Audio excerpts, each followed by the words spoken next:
যাবে এই বাইকটা আমাদের গাড়ির মধ্যে। এই বাইকটা লোড হবে,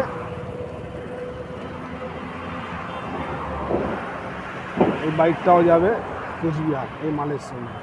এই মালটা যাদের আছে ওই বাইকটাও আমাদের বাইক। রানাঘাট থেকে আমরা বাইকটা তুলছি। বাইক আমাদের লোড হয়ে গেছে, বাঁধাবুধিও কমপ্লিট, বেঁধে নিয়েছি বাইকটাকে।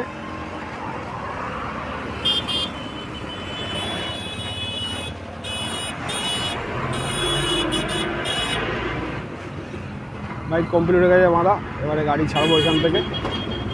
মোটামুটি দেখা যাক কখন ঢুকতে পারি।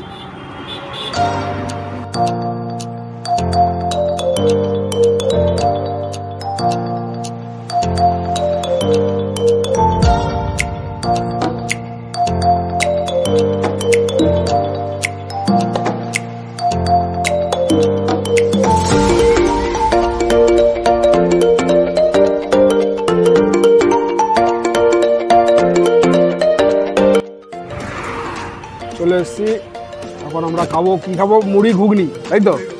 মুড়ি ঘুগনি খাবো, খেয়ে তারপরে এখান থেকে আমরা গাড়ি আমাদের এটা দাঁড়িয়ে আছে। এইখান থেকে টিফিন করে একবারে যে গাড়ি ছাড়বো, পুরো মালদায় গিয়ে দাঁড়াবো একদম।